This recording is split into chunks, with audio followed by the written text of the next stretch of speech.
Hello everyone, and welcome back to Kentucky Garden Gal. I came up on the front porch, and this little kitty, she's just a feral cat that we've tried to capture to have her fixed. But I don't know if she's my cat now or not, but she sure does like to hang around. So what this video is going to be about today, I'm going to walk around my garden and we'll talk about what to look for. This is the first day of March. Spring is in 21 days. And we're just going to talk about different plants and what things look like, what some future plans are. And I have been gardening in this same spot for 30 years. So I really do know this garden like the back of my hand. So let me just tell you two projects we're going to do real soon. The first one is we're going to have this outdoor carpet replaced, and I'm actually going to only have a section of it because the rest of it isn't too bad. But right here coming up the step, it has failed obviously right there, and then it has all of the algae down here. So I'm going to have them come and just replace the width of this all the way to the front door. Now the second thing that you're going to notice is this pitiful, absolutely pitiful sidewalk. And let me show you down here. See all the cracks in it? This is where over time it has just cracked. Somebody's tried to fix it just a little bit there. But this is a water maple. And guess what they do? Their roots like to come to the top of the ground. So all of this is caused by the tree. The roots are what's tearing this up. So I came across a method. It's going to take a little time, but it's a DIY project. And what I'll do is I'll make a form. These are in sections. Let's see, there's 1, 2, 3, 4, 5, 6, 8. There's 10 sections. So what I'm going to do, I'm going to make a form out of 2x4s, and then I will put down dry concrete. I'll level it off, and then you wet it. You leave it up for 3 to 5 days, and then you wet it. But by the end of summer, I should have a new sidewalk, and it'll just be the cost of the concrete and of course my frame.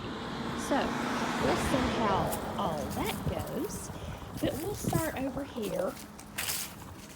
And I like to have what I call my foundation plants. So these are things that you're going to put in your garden that pretty much are going to have color most of the year. And that is how in the spring, summer, and most of the fall, you can have a more lush garden. Now I do have a 4-season garden where there is something of interest in my garden all 4 seasons, and I'll show you what those are as we go around. But you'll see that these are some of my anchor plants. I put this hedge in right over here. I know it's a little sunny, but you'll see that. But we'll walk around and I'll tell you what the different plants are. But look at this sedum. This is autumn sedum, and this is, it's a perennial, and it is absolutely a gorgeous plant. It is so easy. I don't think I bought this. I think somebody probably gave me a piece of this, so it's what we call a pass-along plant. But this is so beautiful. 3 seasons of the year, and I'll try to find a picture of it. Well, hello there, kitty, again. I'll try to find a picture and put it on the screen so that you can see what it looks like in different seasons. These are Siberian irises, and I'll show you something interesting. So you can see I got this patch cut down, but not this one. So, you know, even as a gardener with a YouTube channel, I'm human, things happen, things don't always go as planned. I mean, we know that, right? But look at all the seeds in here. Now, it's probably too late to collect those, But that's where the seed comes from in this Siberian iris. And if you look right over here, you see all of this sedum coming up, and you can just take a small clump, like you could just, I know, I can't, this is the first time this cat has let me touch her. Actually, and I have it on film. Oh my goodness. What has gotten into you, Ladybug? So, all right, move around. So you see all of this right here. You could just take a clump of this and plant it wherever you want it, and it'll just come up. These are my oak leaf hydrangeas. I planted these. A friend gave them to me from her garden, and what I'll do is I'll come in and I'll take these off. But look, right there is the new growth. See that? And you know, if you are trying to decide if a plant, a shrub, tree, or whatever is alive or dead, you can scratch the bark off. If it's brown, it's going to not be alive, but if it's green, then it will be alive. So you can kind of do the scratch test. But this is budding out, so we know that this is going to come back. It's going to be just fine. Right there was the original plant, and all of these actually I need to take out. So if anybody wants an oak leaf hydrangea, you bring a shovel and you come right on, because you can certainly have those. Now, I talked about the four-season garden. This is a Savannah holly, and I do trim it up, but look how beautiful that is. I use this in the magnolia for Christmas. I mean, it is just absolutely gorgeous. Isn't that beautiful? And let me show you something else. Here is a start. I was out walking yesterday and I was taking note of all the free trees I have in my own garden. So I'm going to come and dig this up and put it in a container, grow it up, and then I'll take it to the farm and I'll have a Savannah holly there. And then what you see here, these are just the common daylilies, but you can see how those come up. And I'll show you things as we walk around my garden. Next you see a Nandina, which is really quite large. And I noticed that our Franklin Garden Club they are asking us to remove these. The seeds are poisonous to the, I think it's the cedar wax, if I remember correctly. So they're really on a campaign to get you to remove your Nandinas, but I tell you, they sure are pretty, and they do add color. You know, the only thing I would know to do would be to come out, if you wanted to keep them, and maybe cut your berries off. That way the birds couldn't eat them. But look how easily they spread. There is 1, 2, 3 right there. Now next, this is my butterfly bush, and I cut mine down in the spring, and I will take it all the way down, and then you see more lilies in there. Over here, these are Rosa Sharons that a friend gave me, and you can tell they drop seeds. They spread really easily, and you can just go along and pick them out. Let's see, let's look at this and these are more Rosa Sharons also. Let's look at this lilac. Look at that. See, it's starting to bud out. That's what you're looking for right there. That's where those pretty purple flowers will be. This is, boy, I tell you what, this garden here, it has to be weeded, and we have to go in. See all of this grass? There's my shadow. Try to get out of my shadow. See all this grass right here? We have got to come in, dig that out by the root, and then I'm going to have to put a barrier all the way around this so it will not creep in to this it's actually roses and irises. Those are irises there, and then daylilies. And it's very pretty.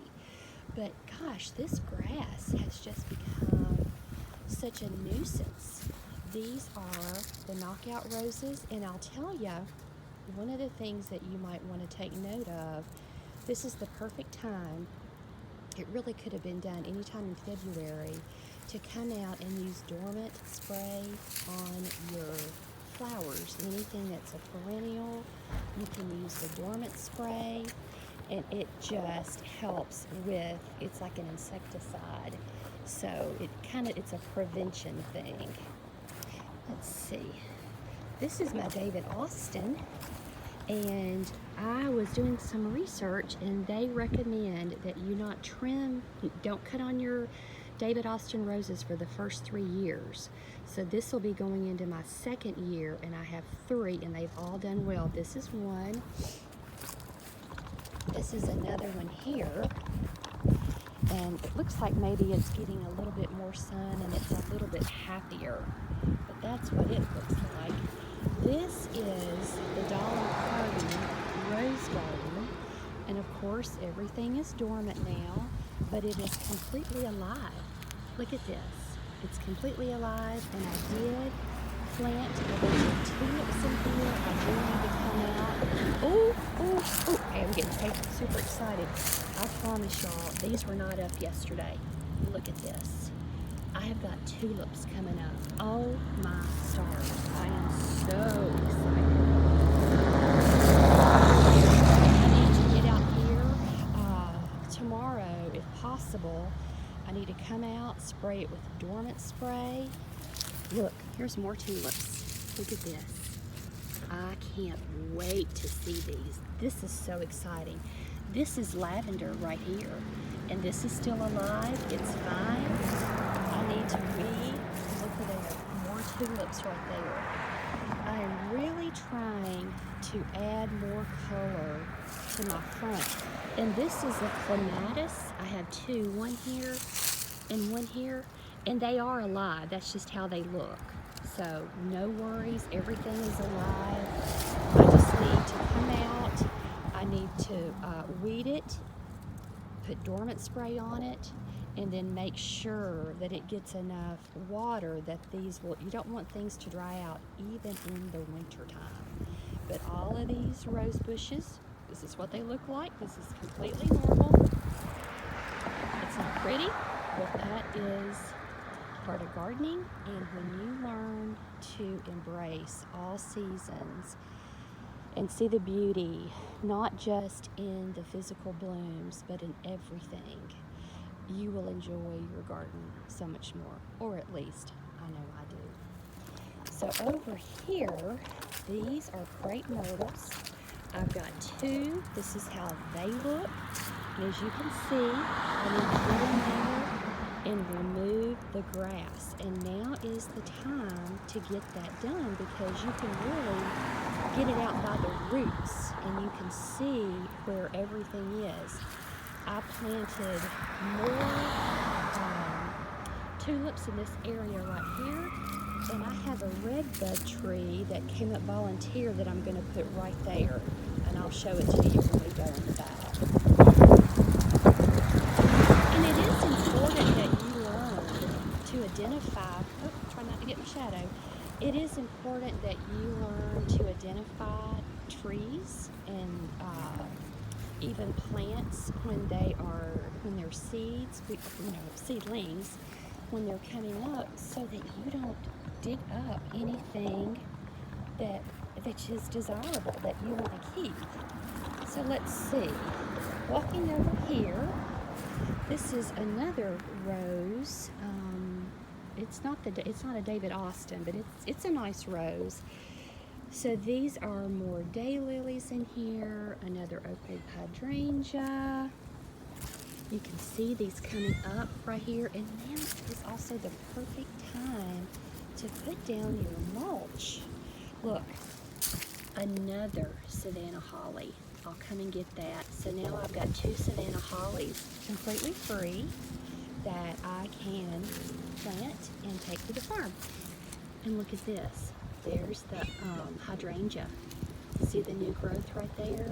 And you can, again, see all the sedum down in there. More daylilies, everything is coming up. These are some bulbs that I planted. I can't remember what they are. I know it's a spring bulb, but you can just barely see them right there. See if nope, that was the fern I had in there, so that's not that. More rose bushes here and here, and then here you even see some bulbs that are coming up again. But lots of activity in the garden. The garden is waking up, and I tell you, I just am so excited for it. So we'll keep on walking around so that we can see. These are more knockouts. Y'all, we have been having a renovation. So the guest bathroom is being renovated. Had to have a new floor put in and a lot of plumbing work done, but yes, the commode has been sitting out quite a while. Here you see some daffodils. These are getting ready to bloom. So this is a good little patch of daffodils. This is my red bud that I was telling you about. This came up volunteer, and I'm going to take it up to the front and plant it right there. I left a little place where the tulips are, so I'll get that done in the next few days. But everything is starting to come alive, and that's exactly what you want to see. These are irises here. Let's see. This is my last David Austin rose. It's doing fantastic.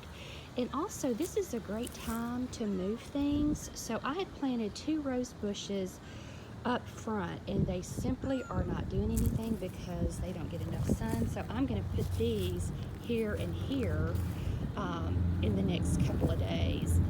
My hellebores are coming up, more daylilies there, and I have planted all of these. You see that the tulips and the daffodils are coming up here. There are hyacinths. See the hyacinths coming up right there? You can see them. It won't be long at all. Right there they are. But it's so much fun to get out in your garden and just take a look around and see what's coming back. See what you have. There's also so much work. Now is the time to cut this grass. So this is my backyard, and I pretty much don't touch it so that the insects can use it for food and a habitat, but it's now time to get these grasses cut back. It's okay to do that. And then these are the red calla lilies. So it's time to get those, this bed cleaned out. But you can see different things. And this is what the grass does. Like, it just kind of breaks off and it makes a mess. And of course, these are the banana trees. Can possibly come in and clean those up some more, but you can't kill those things. Let's go over here and look. You can tell the blackberries, they are doing fine. They are going to be just fine this year. Over in these beds, I had some flowers, and I can't remember the name of this plant. I didn't mark it, and you know, you tell yourself, oh, I'm going to remember. Well, I don't remember as soon as I turn around, so I don't know why I think that. But what I did, I just, when I would cut the grass, I would dump it in here, and yeah, so these plants, I know that it goes in the shade, and I'll think of it. It'll come to me what it is, and then I'll write it down.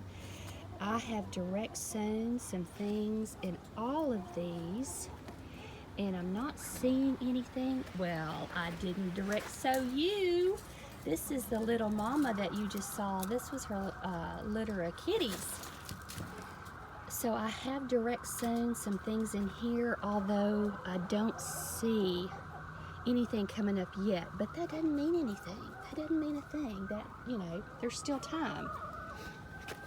And if it doesn't come up, I'll just sew something else back in there.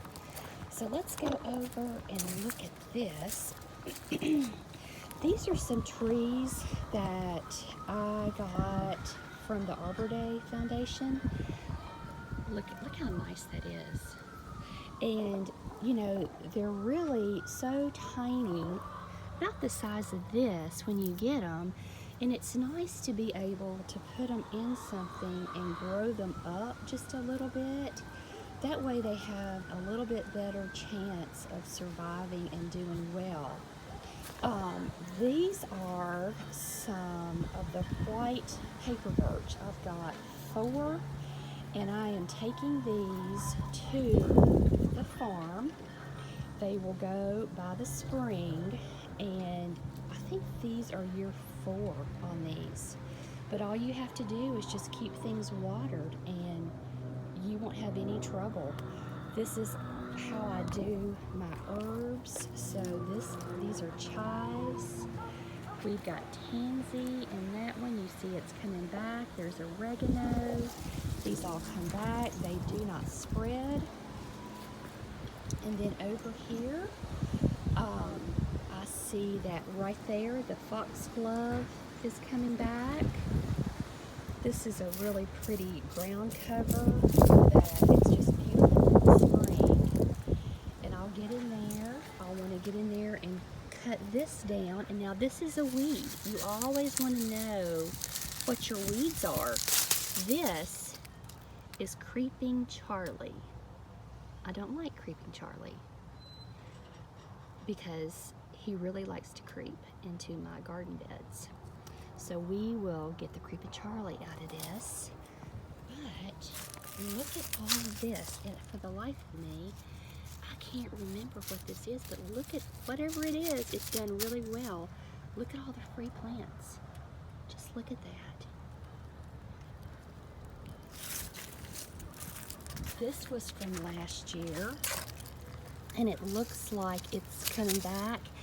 And you know, as a gardener, you're constantly learning, you're constantly growing your knowledge, and it's okay. You don't have to know the answer to everything. So since I can't remember exactly what I planted in that, and if I should cut it or if it grows on old wood or whatever, I'm just gonna leave it alone. Just leave it alone, and then, you know, if you cut it, it's gone. But if you leave it alone, then if it needs to be cut, you just cut it. Of course, here's the cutting garden, and you see all the irises coming back. And I really did thin these out a lot last year. And then this is the section that I grow the zinnias and the cosmos in. So I'll be digging this up pretty soon and direct sowing this.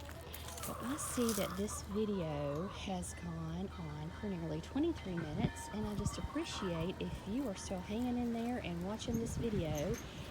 I hope that you've enjoyed it. I hope it's encouraged you. I hope that maybe you've learned something. And if you have, would you care to hit the subscribe button and share this video and leave a comment? I would so appreciate it. And I will see you all in the next video.